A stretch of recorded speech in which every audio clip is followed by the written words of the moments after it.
Shalom, selamat pagi jemaat yang dikasihi oleh Tuhan Yesus Kristus. Pada pagi hari ini kembali lagi kita akan mendengarkan kebenaran firman Tuhan. Dan di bulan ini kita memperingati hari raya yang cukup penting bagi orang-orang percaya, yaitu Jumat Agung dan Paskah. Nah, kita akan melihat atau Bapak Ibu mungkin bisa mengingat-ingat banyak sekali tokoh-tokoh yang terlibat di dalam peristiwa Paskah.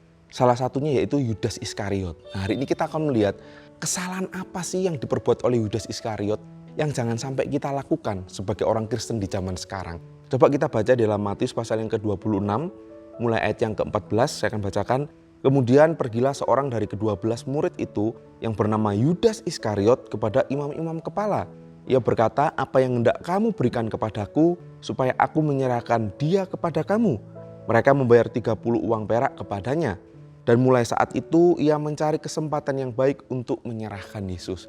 Banyak sekali Bapak Ibu yang bisa kita pelajari dari kehidupan Yudas Iskariot sebagai peringatan supaya jangan sampai kita lakukan. Yang pertama Bapak Ibu, Yudas Iskariot itu punya motivasi yang salah dalam mengikut Tuhan. Tuhan Yesus punya 12 murid dan pasti mereka punya kekurangan. Mereka sama seperti kita.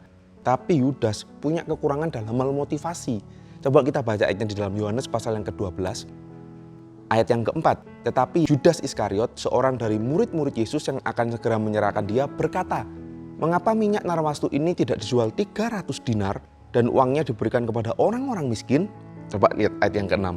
Hal itu dikatakannya bukan karena ia memperhatikan nasib orang-orang miskin, melainkan karena ia adalah seorang pencuri. Ia sering mengambil uang yang disimpan dalam kas yang dipegangnya.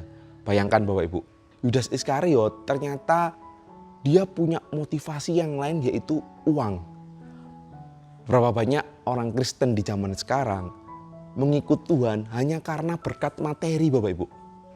Berapa banyak orang Kristen zaman sekarang motivasinya adalah uang ketika mengikut Tuhan Yesus Bapak Ibu. Kan gak heran banyak sekali orang Kristen yang akhirnya kecewa. Ketika Tuhan belum berkati, ketika Tuhan belum pulihkan perekonomian mereka, akhirnya mereka kecewa Bapak Ibu. Aku udah ikut Tuhan, kok tetap miskin, kok aku ikut Tuhan, kok perekonomianku tidak membaik. Kenapa? Karena fokusnya adalah uang atau berkat jasmani Bapak Ibu.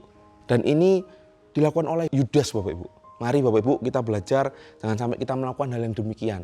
Mengikut Tuhan cuma karena berkat jasmani atau cuma karena materi. Kita lihat Bapak ya. Jadi kita lihat kesalahan yang pertama yaitu Yudas punya motivasi yang salah. Motivasinya adalah uang. Kemudian yang kedua Bapak Ibu, hal yang kesalahan yang dilakukan oleh Yudas. Yudas itu punya pemahaman yang salah akan Tuhan Yesus. Yudas Iskariot itu berasal dari sebuah daerah yang bernama Keriot Bapak Ibu. Di Keriot ini ada sekelompok garis keras radikal Bapak Ibu. Untuk pembebasan kemerdekaan bangsa Israel pada waktu itu. Ingat pada waktu itu bangsa Israel sedang dijajah oleh orang Romawi. Jadi mereka sangat getol sekali supaya mereka bisa merdeka dari penjajahan Romawi. Maka gak heran setiap kali ada tokoh yang hebat, mereka selalu berpikir, oh ini orangnya yang akan memimpin kita keluar dari penjajahan Romawi. Tidak terkecuali Yudas Iskariot Bapak Ibu.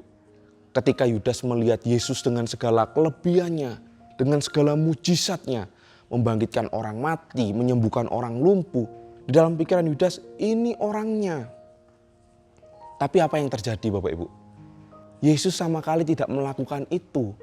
Bahkan di dalam pengajaran Tuhan Yesus sendiri, di Matius pasal yang ke-5, Yesus mengajarkan kasihilah musuhmu dan berdoalah bagi mereka yang menganiaya kamu. Waduh, ini tidak seperti yang Yudas inginkan Bapak Ibu.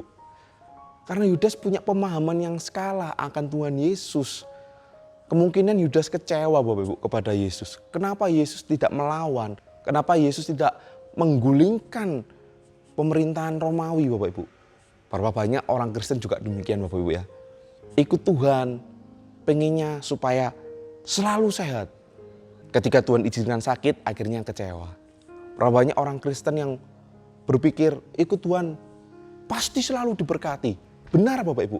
Tapi ketika ujian datang, akhirnya kecewa. Ingat Bapak Ibu, Yudas 3,5 tahun bersama dengan Tuhan Yesus. Tapi Yudas tidak kenal Tuhan Yesus. Jangan sampai ini menjadi hal yang kita lakukan.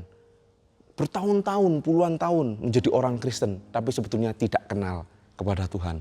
Mari Bapak Ibu di dalam perayaan ini, Jumat Agung dan Paskah, biarlah itu menjadi peringatan kepada kita. Benar-benar aku mau jadi orang Kristen yang benar-benar tulus mencintai Tuhan.